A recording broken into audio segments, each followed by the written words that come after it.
அன்பாயிரு. 1 கொரிந்தியர் 13ஆம் அதிகாரம் 1-13 வசனங்கள் வரை. நான் மனுஷர் பாஷைகளையும் தூதர் பாஷைகளையும் பேசினாலும் அன்பு எனக்கிராவிட்டால் சத்தமிடுகிற வெண்கலம் போலவும் ஓசையிடுகிற கைத்தாளம் போலவும் நான் இருப்பேன்.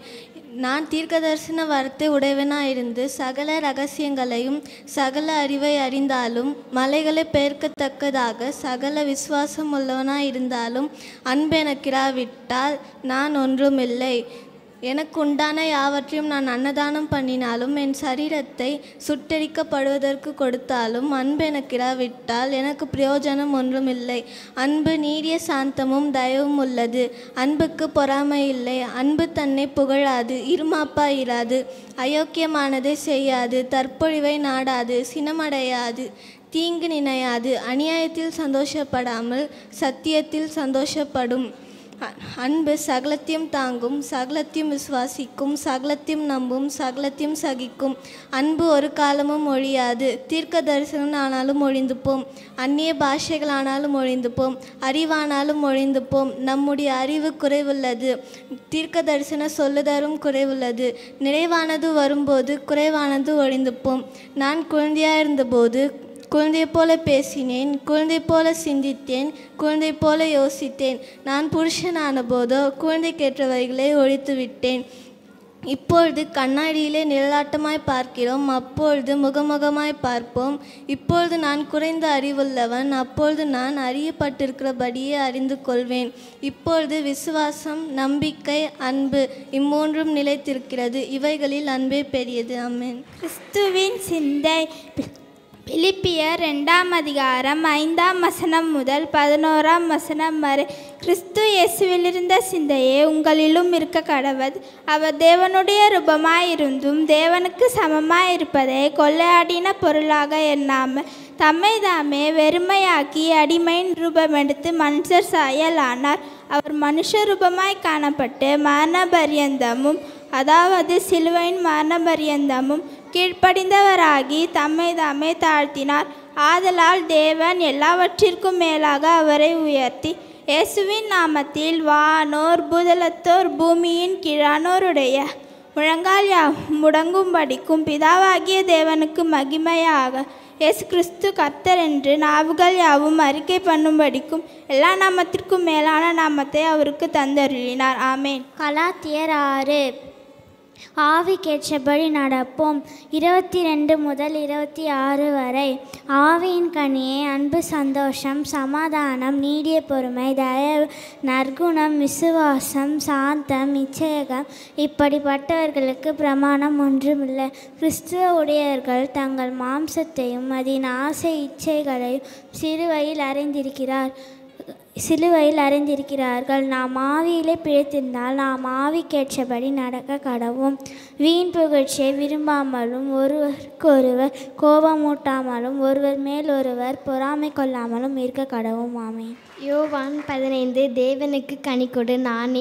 நான் மெய்யான திராட்சை செடி, என் பிதா திராட்சை தோட்டக்காரர். என்னில் கனி கொடாத கொடி எதுவோ அதை அறுத்து போடுகிறார். என்னில் கனி கொடுக்கிற கொடி எதுவோ அதை அதிக கனி கொடுக்கும்படி அதை சுத்தம் பண்ணுகிறார். நான் உங்களுக்கு சொன்ன உபதேசத்திலே நீங்கள் இப்பொழுது சுத்தமாயிருக்கிறீர்கள். என்னில் நிலைத்திருங்கள், நானும் உங்களில் நிலைத்திருப்பேன். கொடியானது திராட்சை செடியில் நிலைத்திராவிட்டால் அது தானாக கனி கொடுக்க மாட்டாது. அதுபோல நீங்களும் என்னில் நிலைத்திராவிட்டால் நீங்களும் கனி கொடுக்க மாட்டீர்கள். ஒருவன் என்னிலும் நான் அவனிலும் இருந்தால்தான் அவன் என்னில் மிகுந்த கனி கொடுப்பான். என்னால் அல்லாமல் உங்களால் ஒன்றும் செய்யக்கூடாது. எனக்கு ஒத்தாசை வரும் பர்வதங்களுக்கு நேராக என் கண்களை ஏறெடுக்கிறேன். வானத்தையும் பூமியையும் உண்டாக்கின கர்த்தரிடத்திலிருந்து எனக்கு ஒத்தாசை வரும். உன் காலை தள்ளாட ஓட்டார், உன்னை காக்கிறவர் உறங்கார். இதோ இஸ்ரவேலை காக்கிறவர் உறங்குவதும் இல்லை, தூங்குகிறதும் இல்லை. கர்த்தர் உன்னை காக்கிறவர், அவர் உன் வலது பக்கத்திலே உனக்கு நிழலாய் இருக்கிறார். பகலிலே வெயிலாகிலும் இரவிலே நிலவாகிலும் உன்னை சேதப்படுத்துவதில்லை. கர்த்தர் உன்னை எல்லா தீங்குக்கும் விலக்கி காப்பார். அவர் உன் ஆத்துமாவை காப்பார். கர்த்தர் உன் போக்கையும் உன் வரத்தையும் இது முதல் கொண்டு காப்பார். சங்கீதம் 121. யோவான் 1:1-5 வரை. ஒளியாயிரு. ஆதியிலே வார்த்தை இருந்தது, அந்த வார்த்தை தேவனிடத்தில் இருந்தது, அந்த வார்த்தை தேவனாக இருந்தது. அவர் ஆதியிலே தேவனோடு இருந்தார். சகலமும் அவர் மூலமாய் உண்டாயிற்று. உண்டானதொன்றும் அவரை அல்லாமல் உண்டாகவில்லை. அவருக்குள் ஜீவன் இருந்தது, அந்த ஜீவன் மனுஷனுக்குள் ஒளியாக இருந்தது. அந்த ஒளி இருளிலே பிரகாசிக்கிறது, இருளானது அதை பற்றி கொள்ளவில்லை.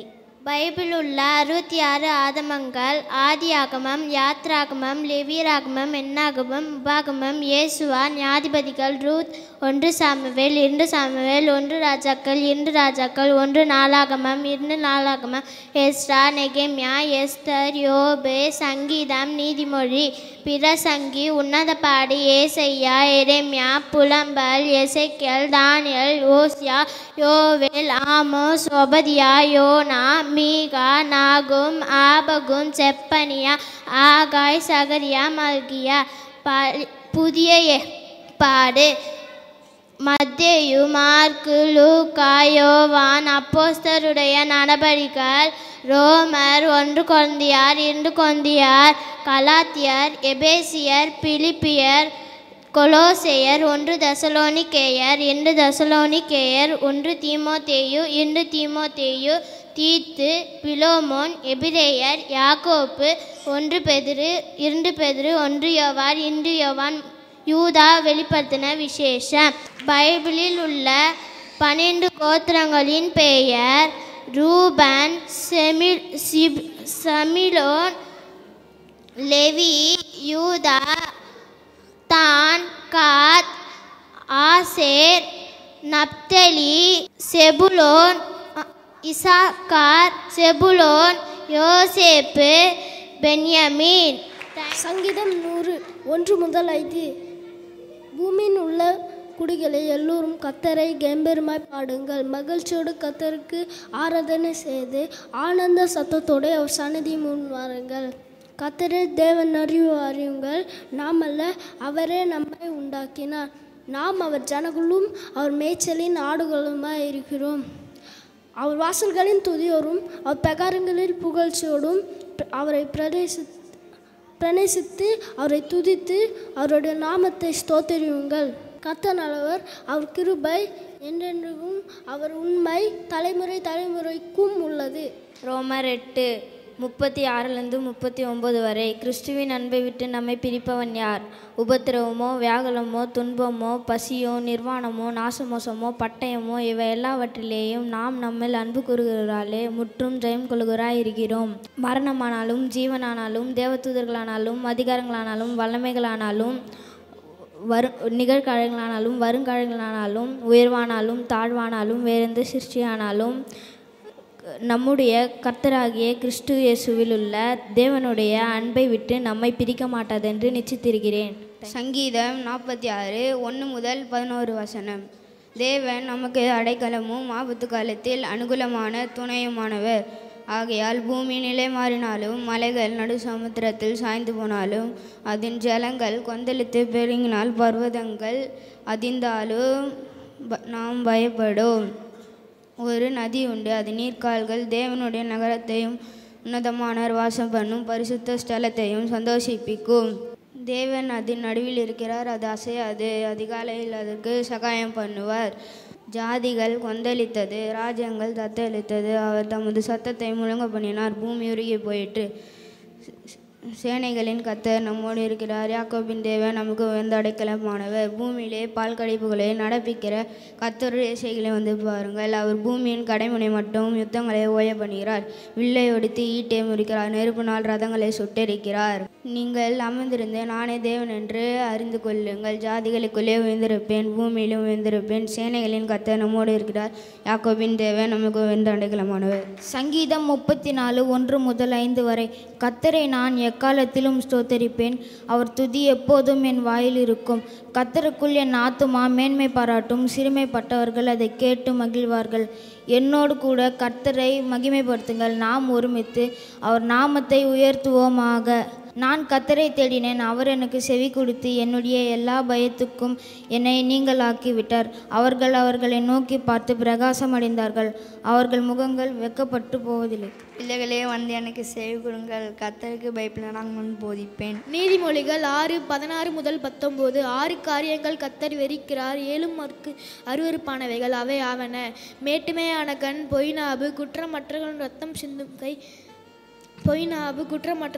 சிந்தும் கை, துராலோசனையை பிணைக்கும் இருதயம், தீங்கு செய்வதற்கு விரைந்தோடும் கால், அபத்த பேசும் பொய் சாட்சி, சகோதரகுறைய விரதம் உண்டு பண்ணுதல் ஆகியவைகளே. பிலிப்பியர் 4:7 வரை. கர்த்தருக்குள் எப்பொழுதும் சந்தோஷமாக இருங்கள் என்று மறுபடியும் சொல்கிறேன்.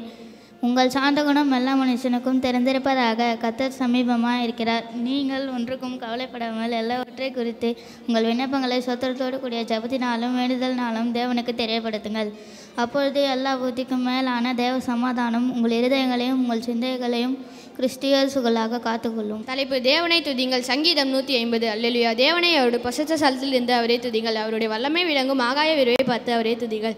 அவருடைய வல்லமை உள்ள கிரைகளுக்காக அவரே துதிங்கள். மாட்சிமை பொருந்திய மகத்துவத்துக்காக அவரே துதிங்கள். எக்கால தொனியோடே அவரே துதிங்கள்.